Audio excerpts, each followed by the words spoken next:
Hello, good morning. I just, Change my wow. instead of coming on live today, I'm pre-recording this one. So today I have a dear friend of mine, Angela Dacey. She's another wise soul that, I'll sometimes call upon when I need some advice or when I'm working on different things. She has quite a background. She's been working in personal development and personal empowerment for helping people grow and become their best and true selves for many years, for over 25 years. And her main area of study is color psychology. So, and she uses that in her work with people and in her daily life. So today I've asked Angela to come on and speak with all of you and to share some of her wisdom. I asked her to share something about a struggle she's gone through and how she overcame that. Because again, I think this is a time when there's a lot of people struggling for very good reason. And I just want to offer as much support as I can to those of you who may be having a difficult time. Hello, Angela. Welcome. Thanks for agreeing to come on and speak with me today. Hello. Thank you for having me. I'm always honored in any way, shape, or form to work with you and to spread some good words to the public. Mm-hmm. So we were just saying the topic that we wanted to talk about today is about overcoming obstacles and how you've overcome some obstacles. What have you gone through and how did you get through it? Oh, how much time do we have? There's so much. I'll start off by saying, there's so many of us in our industry, and I'm really big on we have to do our own work or we shouldn't be teaching what we're teaching. Mm-hmm. And I find that no matter how much we think we know or how much we've worked on ourselves and our own self-awareness, we still get hit with something that makes us come right back and have to reevaluate and see if we can bring our tools to the table. When you told me about this, the first thing that came to mind was what I like to call the downfall of 2012. 2012 was a really rough year for a lot of people, including myself. In a nutshell, I found out, my son had epilepsy. He started having seizures out of the blue. Found out from that he had severe scoliosis and had to be put in a brace from sick kids. My in-laws were wanting to get a divorce after 40 years. Then my husband wanted a divorce, which shocked me after 24 years of being with him. And then all of a sudden I'm renovating an old home that my tenants trashed so I could move in. And then the next thing you know, my dad died. And it was the craziest, most horrible, kind of 2 years, but 2012 was the worst. And, Mm-hmm. I'd done so much in personal development. It's not that we just sit back and go like, okay, life's great. Mm-hmm. I will admit easily now that I was on the couch for days. Couldn't stop crying. When I didn't have my kids, they were at their dad's. That's when I just cried and cried and cried and cried and cried and cried and cried and slept. That's all I wanted to do. If it wasn't for having a dog, I would have never gotten off my couch. My dog made me get up to feed him, made me get up to get food, maybe get up to walk him. Mm-hmm. But I remember one night sitting on my couch or laying on my couch with just, again, understanding for the first time in my life why people look to other means like drugs, like alcohol, why people go that way. Like I really got to that place where I was like, oh my God, how much longer can I survive this pain? I get it now. I really do. And I remember sitting back and thinking to myself, okay, God, the very first thing I believe in and trust in is you. And not from a religious perspective. So if anyone's listening, I don't feel I'm religious, I feel I'm spiritual, but I definitely have a very strong relationship with what I call God. That's the word I use. I grew up with that word. And I remember laying there thinking to myself, there's a purpose and there's a reason. I don't understand it, but I know one day I'm going to look back and I'm going to say, that's why this happened. Mm-hmm. And I just surrendered and released and put all my trust into, okay, what do you want me to do? And that was a turning point for me. That made me realize I had to trust and I had to believe that no matter how bad things got, that there was a higher divine purpose, and I might not understand and I might not have control, but in order for my spirit to grow, somehow I have to go through this. And that's what changed me. That's what started to get me much more focused, and putting that first. Every day I knew I had to get up. Every day I knew I had to try harder. And I started to reach out, and I started to ask for help, and I started to go to the tools in my toolbox, and I played my music again and burnt my essential oils and had my color baths. And I started doing NLP therapy every week for 6 months. I just went, wow, this is my time. And that's when I got my one and only tattoo from you, which I should show, which Ned did for me, which is the word believe. Because if I couldn't believe in the divine or believe in myself, I don't think I would have turned out with such a great story to tell. So, yeah, so for me, I think in a time like this, a big piece of it is we're not able to control, right? We're not able to control what's happening. So when you feel out of control, all the feelings come up, all the anxieties and the fears. And this is when I'm like sitting back again in health now, but sitting back going, wow, it's all about coming back to faith again. Trusting that we don't get this. We're not supposed to get this, but we have to trust somehow it's meant. And what are we learning from this?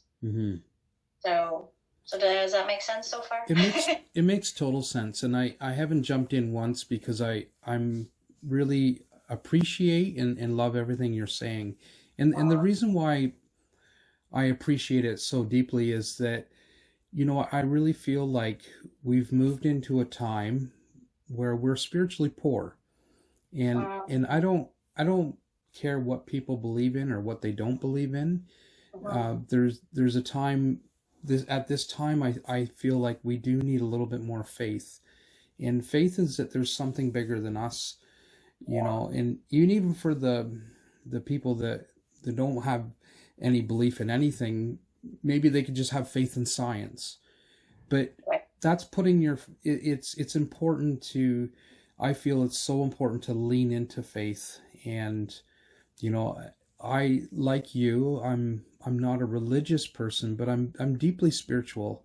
And I don't have a problem with any of the words that go around about different religions, whether it be God or Holy Spirit or any of those things. And I feel like we're living in a time, like I say, where we're spiritually poor, and faith is something that has comforted me so much in my life. And it's that, at first it may just be a decision. Like you decided, you said, you know what, I gotta have faith here.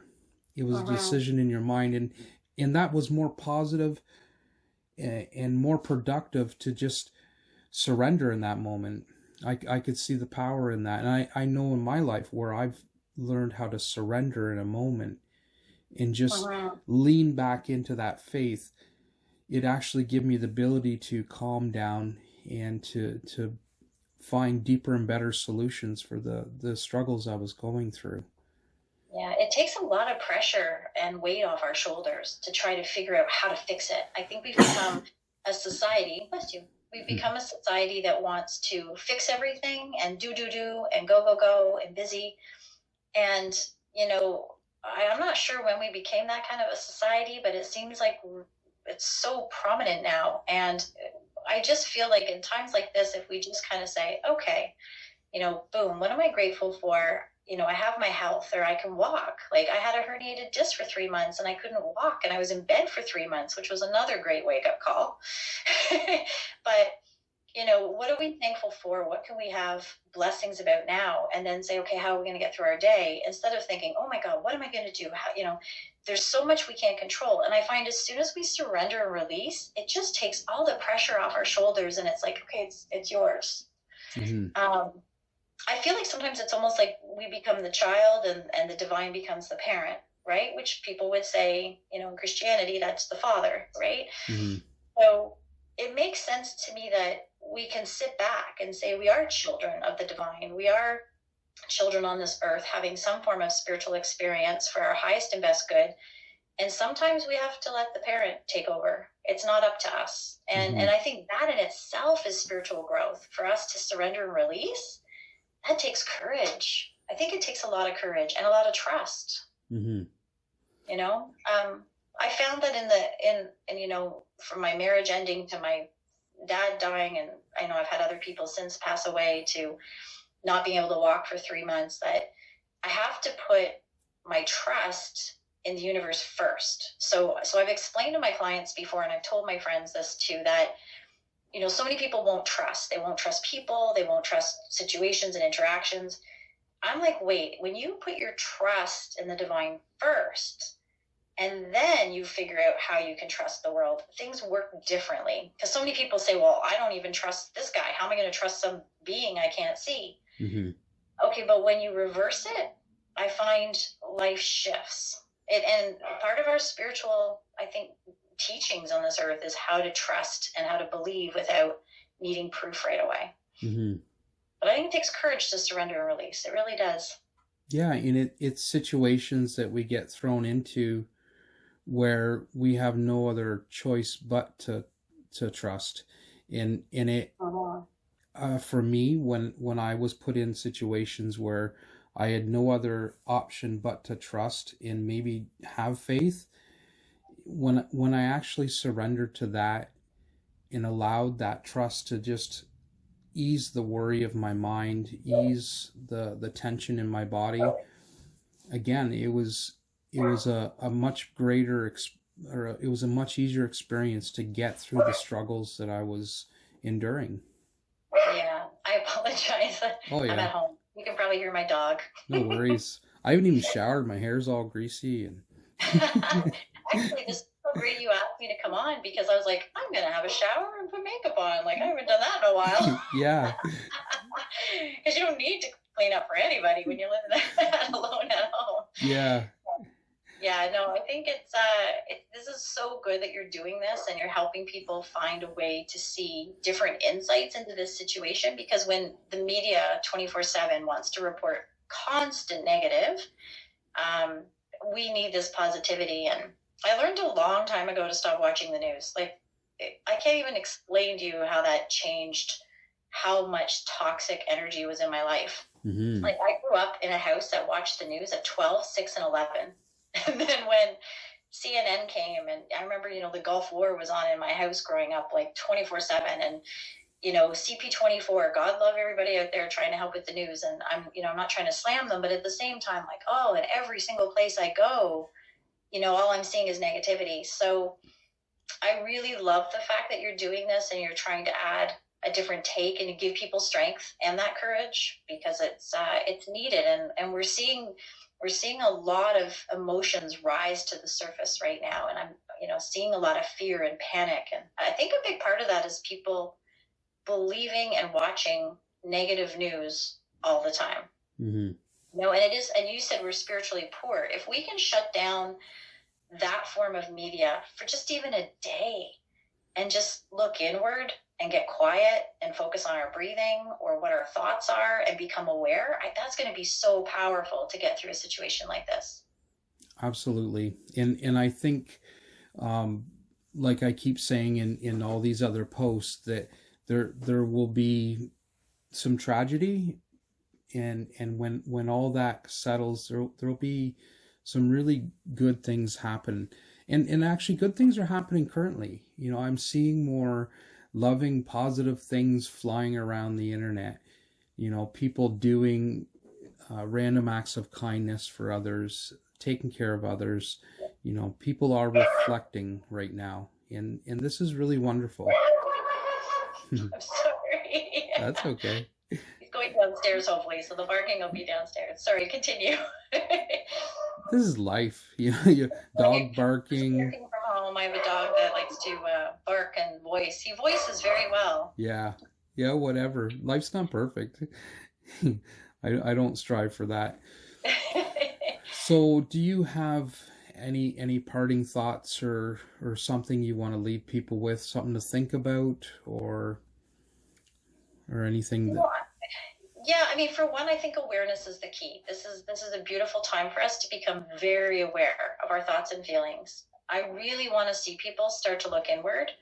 Um, I'm an extrovert, so hey, I get how tough it is to be at home and be an Mm-hmm. introvert.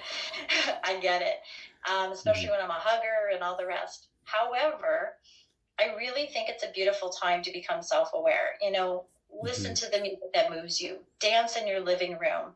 Get your crayons out and color. What colors you choose are healing and will help you. If you need Mm-hmm. to sleep, sleep. If you want to read something new.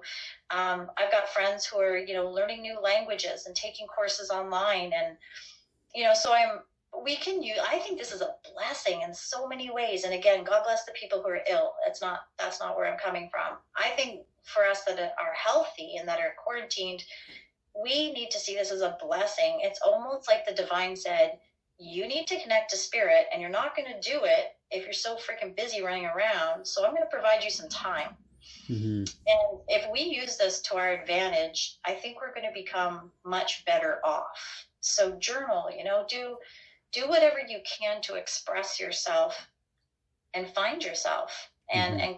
connect with friends. Like I made apple crisp with a friend from Calgary last night on Facebook Live Mm-hmm. like this, and we both made apple crisp at the same time. I'm having coffee dates with my girlfriends I haven't seen. Like, it's a time to develop the relationship with spirit, and I think the relationship with others. Mm-hmm. And I see that as a huge blessing that's been missed for a long time. Yeah. Yeah, it's been really easy to connect with people. Yeah, what I was saying to my daughter the other day when we had to drive to a grocery store? I said, this reminds me remember the days when there was no Sunday shopping Yeah. and everybody was off work and everybody stayed home and they played outside, and, we had a nice Sunday dinner together and family got Mm-hmm. together and friends got together. It kind of reminds me of the same thing. Yeah. Granted, you can't see all our family and friends, but Yeah. we have technology. Like, how blessed are we? Absolutely.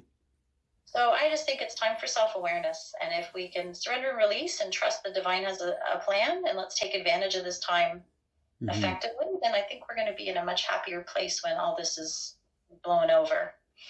Absolutely. Thank you so much for agreeing to come on today. I Well, thank appreciate your words and your wisdom you're sharing. I know that we really need the perspective of everybody. I could, like I've said this a couple times already on these feeds, that I could come on every day and talk about different things, but I feel the real power here is to bring different perspectives into it's also an opportunity for me to connect with Yeah. people and build my family up. So Well, I'm always honored, and I love the fact that you see a tribe. mhm, You're never there trying to do it all on your own. You see that more power in numbers, and mhm, knowledge is power as well. And I thank you for including me as part of your tribe. I absolutely. appreciate that always. So just a little reminder, on April 4th at 11:11, I'm doing a live feed, and we're going to try to gather as many people as we can to meditate, pray, chant. I'm going to give a little talk, and then we're going to go into a nice little meditation, and we'll close with a moment of gratitude. So if you're looking for, if you want to find that event, just go to my Facebook wall and scroll down, and you'll see the event happening. And it's called an hour for hope, and it just left my mind. It's on my 11, Facebook 11. wall. That's all we need to know. March 4th, 11/11. Okay. Wait, April 4th. April 4th. April 4th. Gosh. The window, March is already like, hey, March 4th gone. I need more coffee. Okay, so anyways, thank you everybody for listening.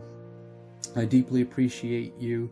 And one last little thing I'd like to leave you guys with, and this comes from a person that I've studied quite well, and his name's Thomas Keating. Now he was a Trappist monk, which is probably the most austere order of monks in the Catholic order. But the wonderful thing about Thomas Keating is that he transcended his own religion. Yeah, he's just wise beyond the teachings that brought him that wisdom. And one of the things he said, and I found really great comfort in, is that we just have to look to God, and God comes all the way to us. And it's just such a, when I heard that, I sat with it, and I just played around with that. I just looked to my Lord and just waited for the embrace, and it was there, you know. So hope everyone's having a wonderful day. I love you very much. Bye-bye.